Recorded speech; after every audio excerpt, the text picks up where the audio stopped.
Hello everyone, good afternoon. For today's video, ang aking iPhone 14 Pro Max na cellphone na naayos na siya.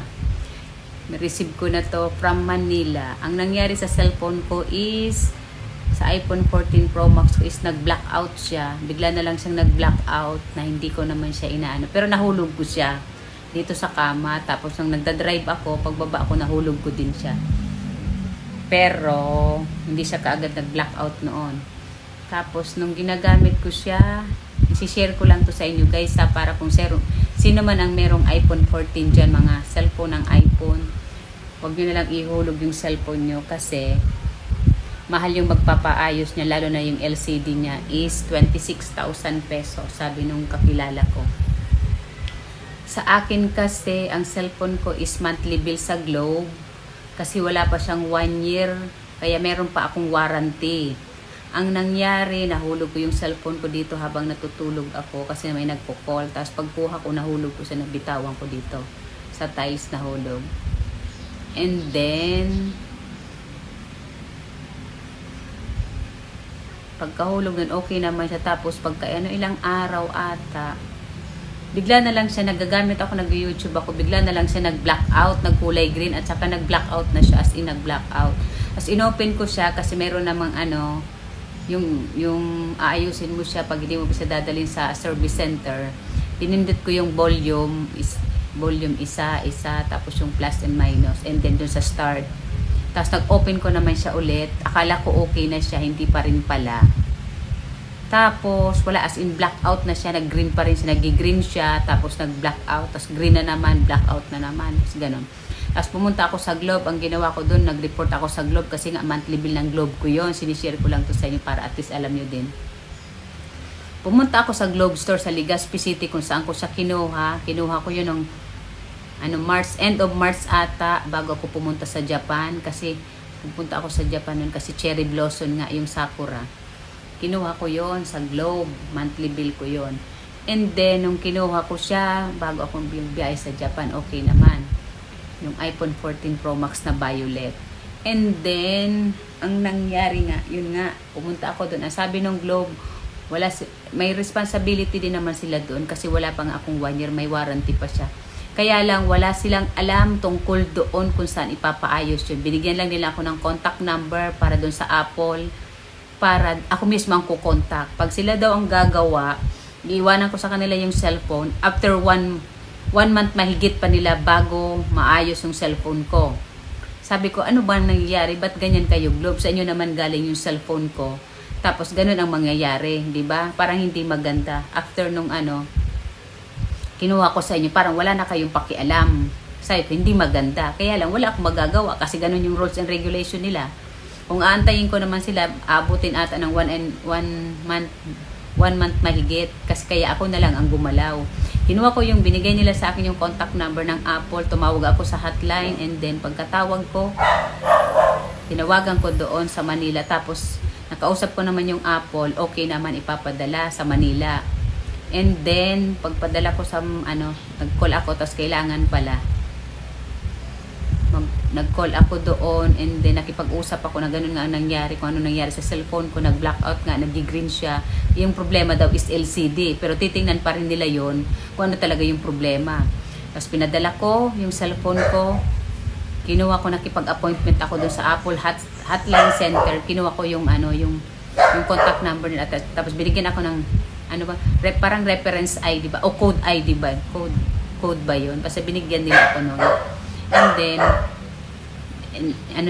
ko yung sinulat ko yung number, yung code, para pag tumawag ako ulit, gagamitin ko yun sa kanila. Yun na nga guys, nakuha ko na yung hotline number, nang tumawag ako, nakausap na ako ng Apple Hotline. And then ako yung reference code ko sa kanila, sinulat ko yun para sinave ko yun, para pag tumawag ako ulit, yun ang gagamitin kong code sa kanila kasi nakipag-usap na ako sa kanila. And then, after nun is, nag-isip ako kung pupunta ba ako ng Manila. Kasi, nung tumawag ako sa hotline, ang sinabi ko, how many days maayos yung cellphone. Pero ang sabi sa akin ng Globe staff dun sa SM Globe Store sa Legazpi City, kinabukasan daw maayos lang, marireceive ko na yun. Pero hindi ako naniniwala doon kasi alam ko na yung style natin dito. Hindi ko naman dinadown yung ano natin. Kaya lang may mga rules and regulation dito sa atin. Yung bawat company, hindi natin mabiblame yung ano, madali sa matatapos o ilang araw. Tapos, ang ginawa ko, pagkatawag ko dun sa hotline, ang sabi ko, nakapag-decide ako na hindi na lang ako pupunta ng Manila kasi ipapadala ko na lang siya sa LBC. As ang sabi sa akin dun sa hotline sa Apple, kung meron kayong kaibigan o kakilala dito sa Manila daw, ipadala ko na lang at idadala na lang ng friend ko doon sa kung saan malapit yung bahay ng kaibigan ko, doon sa service center nila. And then, pagkatapos, ang nangyari, nag-LBC ako, pinadala ko ng morning, ng 10 a.m. in the morning, pinadala ko dun sa Pasig sa kaibigan ko. Then pagkapadala ko dun sa friend ko, na-receive niya kinabukasan din, ang bilis ng LBC. Akala ko nga, the other day pa kasi ang sabi sa akin sa LBC. The other day pa. Tapos, nung ano yon ang nangyari, kinabukasan, dinala niya na yung cellphone niya dun kung saan malapit siya sa Robinson Ortigas. Ano ba yung ano nun, yung, wait lang. QCD ba yun? Wait lang ha.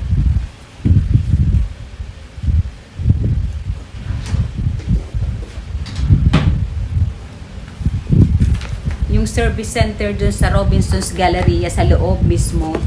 Ito yung binigay sa akin na ano. Ito yung service report pala yun. Ito yung sa QCD Technology Philippines Apple Authorized Service Provider. Sa ano, sa Robinson's Galleria sa ano, sa level 1 Digital Robinson's Galleria, doon ko ito yung binigay sa akin. Ito yung binigay na yung ano, yung natapos na, receive ko na to nung natapos na. And then ang nakalagay dito yung name ko at saka yung name nung friend ko. Tapos yung cellphone number ko and then cellphone number niya. Okay naman dito sa service center na to, QCD Technology Philippines INC. And then, nung nadala na doon ng friend ko, ay bago pala dinala doon ng friend ko, tumawag muna ako sa Apple hotline kasi kailangan, meron akong appointment. Kailangan daw may appointment doon pag pupunta ka. As yun nga, yung service report, ano, code ba yung binigay ko sa kanila? Yun binigay ko doon sa Apple Center. Tinanong ko yung Apple hotline, sabi ko, how many days ba maaayos yung cellphone ko? Yung sa LCD nga yung problem. Sabi sa akin, 7 working days. Sabi sa akin. Pero totoo yun, 7 working days nga. And then, pagkatapos doon, ang nangyari, ang reported sa akin dito, tiningnan nila doon sa ano, ilang araw nandun sa QCD. Akala ko sila yung gagawa, hindi rin pala sila yung gagawa.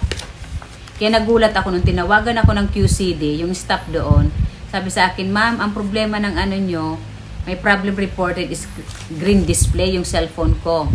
Totoo naman yun kasi yun ang na-experience ko dito. And then, tumawag sa akin yung QCD Technology Philippines. Ang sinabi, ipapadala nila doon mismo sa Apple Service Center. Sabi ko, bakit? Akala ko ba sa inyo yung service center? Hindi pala kayo. Sabi niya, service center din po kami, ma'am. Kaya lang, sabi niya, pinapadala pa rin po namin doon. Sabi ko, ganun ba? O sige, wala naman ako magagawa ulit. Di ganun ang ginawa. Pinadala doon, pumayag na ako na ipapadala doon. Yun na yung nangyari, pumayag na ako na ipapadala doon sa Apple mismo. And then, nung tumawag sa akin, pinadala na nila doon. And then, pagkapadala nila doon, siguro inabot siya ng 3 days ba, bago na ayos. Pero hindi ako, nag-antay lang sa kanila. Kailangan mo rin gumawa ka ng paraan na tumawag ka doon sa QCD kasi meron namang contact number silang ibinigay sa akin. Kailangan mo pa rin mag-follow up sa kanila. Kasi kung hindi ka magpa-follow up, hindi ko naman sinasabing hindi sila magpa-follow up nito. Pero kailangan tayo dito kasi ano yun, sa'yo yun eh.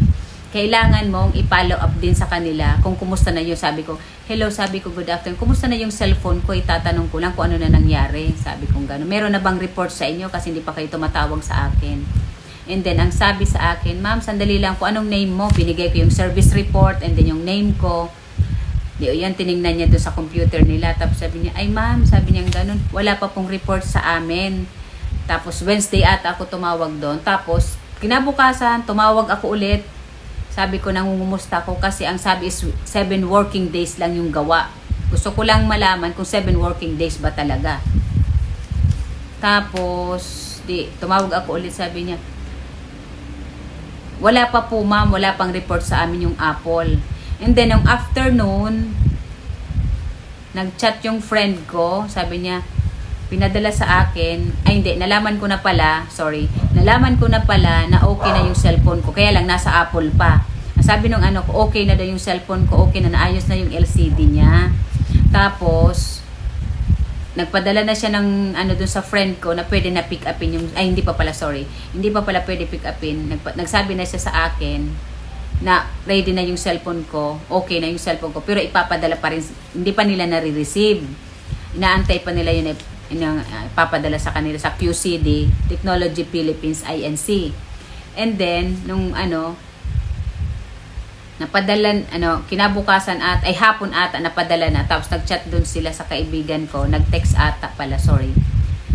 na nandun na, pwede na siyang pick upin. Tapos sabi ko sa friend ko, pick upin mo na tomorrow. Pwede na siyang hanggang 11, starting 11 a.m.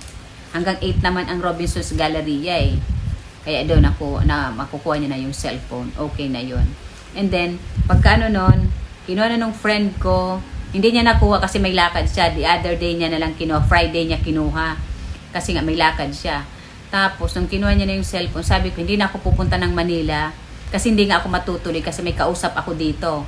Tapos, sige sabi ko, sis, pakihulog mo na lang. Pumunta ka bukas sa LBC. Ipadala mo ulit sa LBC. Katulad ng ginawa ko. 326 lang ata yung bayad. Ganun lang yung minimum amount lang. Tapos, tinatanong ako dun sa LBC kung magkano yung amount ng phone. Ang sabi ko, hindi ko yan binili na cash. Kasi galing yan sa Globe. Monthly bill ko yan sa Globe. Wala naman akong inilabas na pera nung kinuha ko yan sa Globe. Ito nga yung box niya, oh. Nung iPhone 14 Pro Max na violet. Hindi ko naman siya, binayaran sa Globe. Kasi, ang phone ko talaga, ever since talaga, is monthly bill ang cellphone ko sa Globe. Matagal na akong subscriber ng Globe, kaya wala naman akong problema sa kanila. Okay ang mga feedback nila, maganda ang Globe, kaya okay. Tapos, hindi ko siya binili. Ang sabi sa akin doon sa LBC, ma'am, pag wala pong amount, sabi niya, kung magkano yung amount na i-declare natin, yun lang. Pag na-lost yung yung cellphone mo, ang babayaran lang ng LBC is, kung magkano yung amount na ilalagay natin, for example, 12,000 na lang ang pinalagay ko doon sa friend ko, pinalagay ko doon sa taga-LBC sa Manila. Sabi ko, 12,000 lang yung amount kasi wala naman akong amount. Hindi ko kasi talaga siya, wala naman akong amount na dapat ilagay. Kung ilagay ko 100,000, baka mahal din yung babayaran ko. Kaya ang ginawa ko doon is 12,000 lang. Katulad nung ginawa ko dito sa LBC sa Tabaco. 12,000 din. Yun na nga. Yung sa Tabaco din, ang ginawa ko na nagpadala ako is, yung amount lang is 12,000 lang. Kaya okay naman, mga 350 atau 326 ba yung padala ko, nakalimutan ko na. Basta ganun lang yung price ng pagpapadala ng cellphone. Safe naman sa kanila kasi pinapakita naman kung ano yung laman ng sabi ko, cellphone ang laman. Tapos binabble wrap naman ng LBC. Tapos yun na nga, okay na. Tapos ang sinabi sa akin dun, pag nawala daw, 12,000 lang ang ibabalik sa akin. Kasi 12,000 lang yung amount ko sa LBC.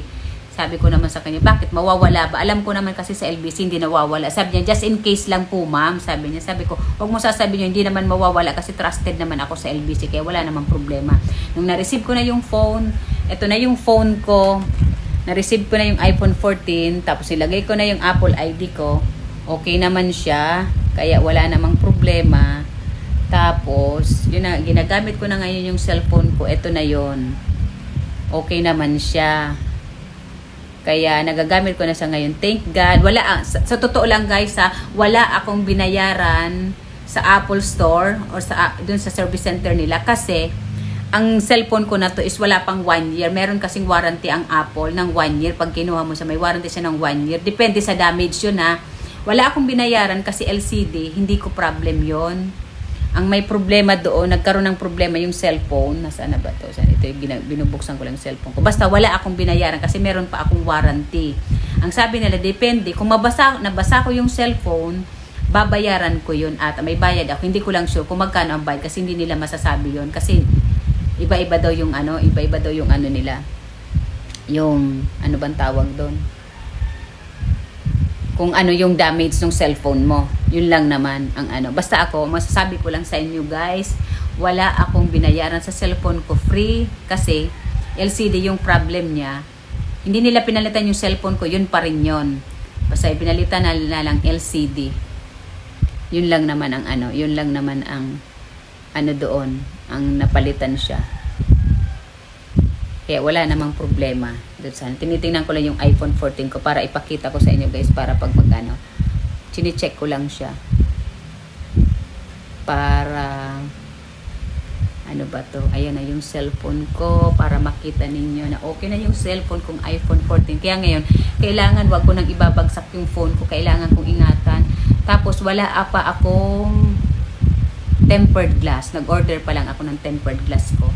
Kasi tinanggal doon sa QCD technology yung tempered glass ko, kasi kailangan daw tanggalin kasi nakakasagabal daw. Kailangan siyang tanggalin para pagbukas nung cellphone, wala daw sagabal. Kaya sabi ko, it's okay, no problem. Kasi wala mo akong magagawa, kailangan tanggalin. Kaya wala pa siyang tempered glass. Nag-order na ako. No problem about that. Ito guys, ipapakita ko sa inyo yung iPhone 14 ko. Okay na siya. Wala akong bayad. Thank God. Kasi sayang din ng pera. Yung ano, yung gagamitin ko. Okay. Papakita ko sa inyo to. Para kita nyo yung cellphone ko. Okay na siya. Nagagamit ko na siya ngayon. Pero iniingatan ko na siya. Wala pa siyang tempered glass. Na yung iPhone 14 Pro Max ko, nagagamit ko na siya, wala pa siyang tempered glass. Ayan. Nandiyan siya sa aking tripod. Ayan yung tripod ko. Ilagay ko siya dyan. Para pa, nagagamit ko na yung cellphone ko, no problem na. Okay na, thank God. At nabalik na sa akin yung iPhone 14 Pro Max ko. Nagagamit ko na siya guys. Okay na siya. Ayan. May video, nanonood ako ng video ng vlog ko. Guys, please don't forget to subscribe, like, and share to my YouTube channel. Thank you to all my subscriber and my new subscriber also. Please subscribe everyone. Hello. Hello Tomodachi. Tomodachi meaning is friend.